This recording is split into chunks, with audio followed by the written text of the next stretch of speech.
শুনবো এখন। আচ্ছা, আর একটি কবিতা, সেটা প্রেমের কবিতা কতটা বলা যায় জানি না, তবে আমি মনে করি যে একটি সুস্থ সমাজ, একটি সুস্থ সংস্কৃতির মধ্যে দিয়ে যেতে গেলে অবশ্যই নারী পুরুষকে পাশাপাশি থাকা খুব দরকার।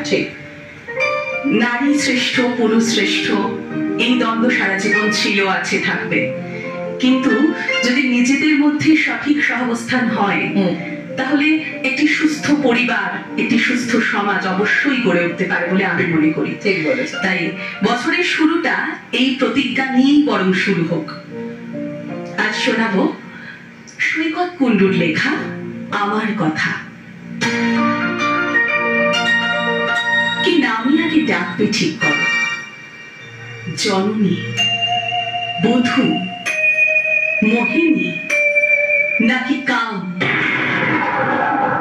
যে যারা ঘর পুড়িয়ে ছাই করে সেই তো প্রদীপ পূর্ণ অনুষ্ঠান। কি নামে আগে ডাকবে ঠিক করো, আমি মাটি, ধরিত্রী ও নারী। তোমার সারা জীবন ছুঁয়ে আছি, কারণ আমি বদলে দিতে পারি। বদল কোনো নতুন কথা নয়, বদল সে তো হবেই বারে বারে। আসল কথা সেই বদলের সাথে কে কত দূর বদলে যেতে পারে। মানতে শেখো, ভাঙতে শেখো, মন যা চায় দু চোখ সেটাই দেখতে পায়। হয়তো আমি আদর কোথাও নেই, একটি ছায়া ও পুরুষ আয়নায়। অনেক লেখা হয়েছি আমি আগে, অনেক লেখা আবার হব পরে। কারণ লজ্জা, ঘৃণায়, অনুরাগে পুরুষ কেবল আমায় ভাঙে করে।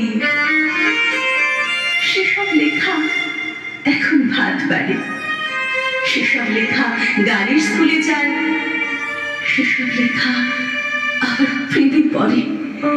তোমায় ভীষণ ভালোবাসতে চাই,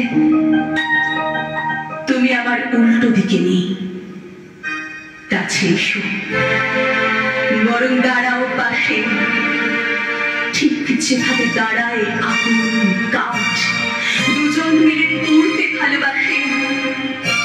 তোমায় আমার এইটুকুনি বলার, পুরুষ হয়েও তবেই আমি নারী, পুরুষ হয়েও তবেই আমি নারী।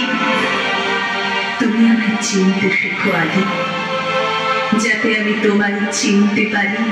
তুমি আমায় চিনতে শেখো আগে, যাতে আমি তোমায় চিনতে পারি। খুব সুন্দর। আমার চিত্রাঙ্গদার কথা মনে পড়ছে। একদম একদম একই চিরন্তন সত্যের কথা বারবার উল্লেখিত হয়েছে কবির কলমে, উচ্চারিত হয় কণ্ঠে।